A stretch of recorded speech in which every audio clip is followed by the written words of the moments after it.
بسم اللہ الرحمن الرحیم۔ السلام علیکم ورحمۃ اللہ وبرکاتہ۔ آج کی تجوید کورس کی کلاس میں رولز آف میم ساکن کی کلاس لے کر حاضر ہوئے ہیں۔ آج کے سبق میں، آج کے لیسن میں انشاءاللہ میم ساکن کے تمام قواعد کو دیکھا جائے گا، تمام قواعد کو بریفلی ایکسپلین کیا جائے گا۔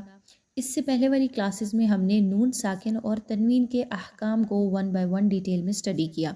اگر آپ نے ابھی تک وہ ویڈیوز نہیں دیکھی تو اس کا لنک اوپر آ رہا ہوگا، ضرور اس پر کلک کیجئے۔ سب سے پہلے ان ویڈیوز کو دیکھیے تاکہ آپ کو نون ساکن اور تنوین کے تمام احکام اچھے طریقے سے کلیئر ہو جائیں۔ تو آئیے چلتے ہیں آج کی کلاس کی جانب۔ رولز آف میم ساکن۔ میم ساکن کے احکام کیا ہیں، کتنے ہیں، اور ان کو کیسے ادا کیا جاتا ہے، کون کون سے لیٹرز ہیں جو اس میں فال کرتے ہیں، آج انشاءاللہ اس کو دیکھیں گے۔ تو یاد رکھیے کہ میم ساکن کے 3 احکام ہیں اور بہت ایزی ہے میم ساکن کا قاعدہ، تھوڑی سی توجہ رکھیے تو ضرور آپ کو جلدی سمجھ آ جائے گا۔ سب سے پہلا جو قاعدہ ہے وہ ہے اخفا شفوی۔ نمبر 2 پر آتا ہے ادغام شفوی، نیکسٹ اظہار شفوی۔ اخفا شفوی، ادغام شفوی اینڈ اظہار شفوی۔ اب ان کے ساتھ شفوی کا ورڈ کیوں لگایا جا رہا ہے؟ کیونکہ یاد رکھیے کہ جو میم ہے وہ شفتان یعنی ہونٹوں سے ادا ہونے والا لیٹر ہے، جو صرف اور صرف ہونٹوں کو ملانے سے میم کی ادائیگی کی جاتی ہے۔ تو اس لیے اس کے جو قواعد ہیں میم ساکن کے، ان کو اخفا شفوی، اظہار شفوی یا ادغام شفوی کہا جاتا ہے، یعنی شفتان شفوی کا لفظ جو ہے وہ ساتھ لگایا جاتا ہے۔ تو آئیے سٹارٹ کرتے ہیں۔ سب سے پہلا قاعدہ اخفا شفوی۔ اخفا شفوی کیا ہے؟ بہت آسان رول ہے کہ اگر میم ساکن کے بعد یعنی میم پر جزم آ گئی، اس کے بعد حرف با آ جاتا ہے تو اس کو غنہ کرتے ہوئے یعنی خفی کرتے ہوئے، چھپاتے ہوئے پڑھا جائے گا۔ اب اس غنّے کی ڈیوریشن کیا ہوگی؟ 2 سے 3 سیکنڈ۔ یہ آپ کو ڈیفینیشن سمجھ آ گئی؟ تو آئیے چلتے ہیں پریکٹیکل ورک کی طرف تاکہ آپ کو اچھے طریقے سے مثالوں کے ذریعے سے سمجھ آئے۔ تو سورہ بقرہ کی آیت نمبر 231 کو دیکھیے۔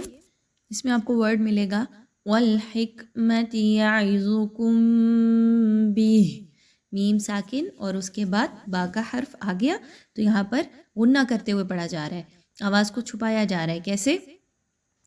وَالْحِکْمَةِ يَعِظُكُمْ بِهِ، يَعِظُكُمْ بِهِ، کم بھی، اس آواز پہ خاص توجہ دیجیے۔ غنہ کیا جا رہا ہے، duration of غنہ 2 to 3 seconds.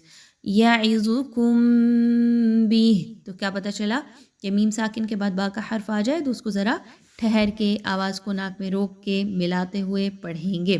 Next آگے جو ہے سورہ بقرہ کی آیت نمبر 232 کو ہی دیکھیے۔ اس سے جو اگلی آیت ہے اس میں آپ کو مثال ملے گی بینہم بالمعروف، بینہم بالمعروف، ہم بالمعروف، اسی کو اخفاء شفوی کہا جاتا ہے، جو ہم نے میم ساکن کے بعد با کو ملاتے ہوئے یعنی کہ آواز کو تھوڑی دیر کے لیے ناک میں روک کے رکھا۔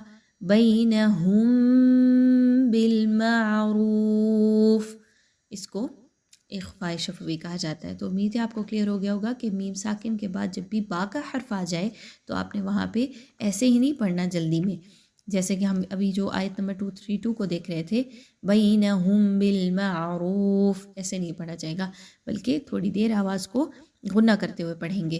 بینہم بالمعروف، کلیئر ہو گیا؟ آگے چلتے ہیں دوسرے قاعدے کی جانب جو کہ ہے ادغام شفوی۔ جی ہاں، ادغام ہم نے پہلے بھی سیکھا تھا نون ساکن اور تنوین کے احکام میں کہ ادغام کیا ہے؟ ملانا، مدغم کرنا۔ اب یہاں پہ کیا ملایا جائے گا؟ میم ساکن کے بعد اگر میم کا ہی حرف آ جائے گا دوبارہ تو آپ نے وہاں پر ادغام شفوی کرنا ہے، یہ اس کی بیسک ڈیفینیشن ہے۔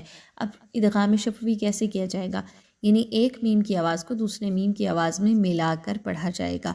اب اس کے لیے بھی مثالیں موجود ہیں ہمارے سامنے سورہ بقرہ کی آیت نمبر 239 میں۔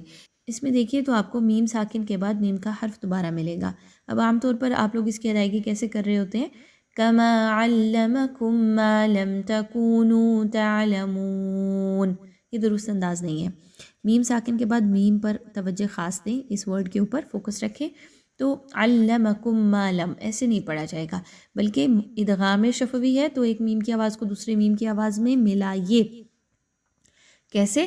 کما علمکم ما لم تکونوا، علمکم ما لم تکونوا.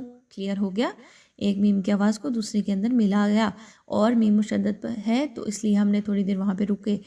کما علمکم ما لم تکونوا تعلمون. دوسری مثال سورہ بقرہ کی آیت نمبر 240 میں موجود ہے، اور اس میں میم ساکن کے بعد میم کا ہی حرف دوبارہ آ رہا ہے. لِأَزْوَاجِهِمْ مَتَاعًا ایسے نہیں پڑھنا. کیسے پڑھا جائے گا؟ جی ہاں، ادغام شفوی کریں گے اپلائی. تو لِأَزْوَاجِهِمْ مَتَاعًا إِلَى الْحَوْلِ، لِأَزْوَاجِهِمْ مَتَاعًا إِلَى الْحَوْلِ. کلیئر ہو گیا؟ ہم متاعًا، یہ جو آواز ہے نا، اسی کو ادغام شفوی کہا جاتا ہے. اگلا قاعدہ ہے اظہار شفوی کا. میم ساکن کے احکام میں سے سب سے آسان اور آخری قاعدہ بہت ایزی ہے کہ میم ساکن کے بعد اگر با یا میم کے علاوہ کوئی بھی حرف آ جاتا ہے تو آپ نے وہاں پر میم کی آواز کو بڑا کلیئر پڑھنا ہے، ادائیگی کوئکلی رکھنی ہے، کوئی غنہ نہیں ہوگا، اور اسی کو اظہار شفوی کہا جاتا ہے. کلیئر ہو گیا؟ جیسے ہم نے نون ساکن اور تنوین کے احکام میں دیکھا تھا کہ اظہار کیا ہے؟ بڑا کلیئر کر کے پڑھنا، ظاہر کر کے پڑھنا. اسی طریقے سے اظہار شفوی کیا ہے کہ میم ساکن کے بعد با یا میم کے علاوہ کوئی بھی لیٹر آ جائے گا تو آپ نے وہاں پر اس کو غننے کے بغیر پڑھنا ہے، اور ادائیگی جو ہے میم کی وہ بڑی کوئکلی رکھنی ہے. سورہ بقرہ کے آیت نمبر 240 کو دیکھیے. میم ساکن کے بعد فا کا حرف آ رہا ہے. اب فا کا حرف جو ہے وہ ظاہری بات ہے با اور میم کے علاوہ ہے، تو یہاں پر اب میم کی ادائیگی بڑی کوئکلی رکھی جائے گی وداؤٹ غنہ. فَلَا جُنَاحَ عَلَيْكُمْ فِي مَا فَعَلْنَا، عَلَيْكُمْ فِي مَا فَعَلْنَا یہ درست انداز ہے. لیکن عام طور پر لوگ اس کو کیسے پڑھے ہوتے ہیں؟ کیونکہ ان کے ذہن میں ہوتا ہے کہ میم اور نون کو ہمیشہ ہی غنے کے ساتھ پڑھنا ہے اور بہت زیادہ غنہ کرنا ہے، تو کیسے پڑھتے ہیں؟ عَلَيْكُمْ فِي مَا، یہ درست انداز نہیں ہے. فَلَا جُنَاحَ عَلَيْكُمْ فِي مَا، اس طریقے سے ادائیگی ہوگی. آگے سورہ بقرہ کے آیت نمبر 242 کو دیکھیے. تو اس میں دو جگہ پر آپ کو میم ساکن کے بعد ڈیفرنٹ الفاظ ملیں گے، لیٹرز ملیں گے.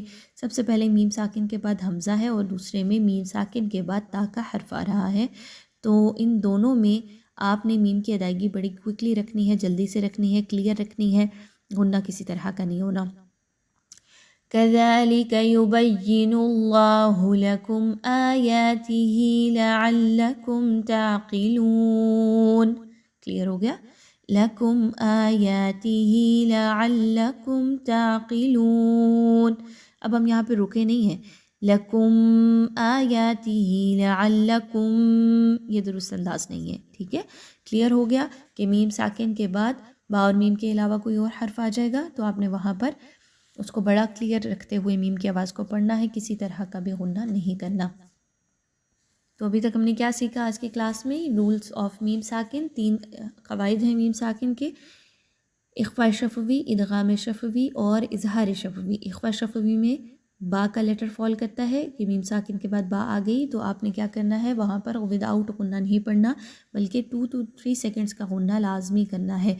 نیکسٹ ادغام شفوی ہے. اس میں آپ نے کیا سیکھا کہ میم ساکن کے بعد اگر میم کا حرف ہی دوبارہ آ جائے تو وہاں پر آواز کو، ایک حرف کی آواز کو دوسرے میں ملاتے ہوئے مدغم کرتے ہوئے پڑھیں گے. میم مشدد ہوگی، لازمی بات ہے، تو آپ نے وہاں پہ ذرا روک کے اس کو پڑھنا ہے، ادائیگی کو اچھے سے کرنا ہے. اور اگر اظہار شفوی کی بات کی جائے تو اس میں جتنے بھی باقی ریمیننگ لیٹرز ہیں اگر وہ آ گئے ہیں تو آپ نے وہاں پر میم کی ادائیگی کو بڑا اچھے سے رکھنا ہے، کلیئر رکھنا ہے، غنہ نہیں کرنا. امید کرتے ہیں کہ آج کی کلاس سے آپ کو بھرپور فائدہ ہوا ہوگا انشاءاللہ. اسی طرح کے مزید انٹرسٹنگ کلاسز کے لیے ہمارے چینل کے ساتھ جڑے رہیے، اور اس ویڈیو کو اگر آپ کو پسند آئی ہو زیادہ سے زیادہ شیئر کیجیے۔ السلام علیکم ورحمۃ اللہ وبرکاتہ۔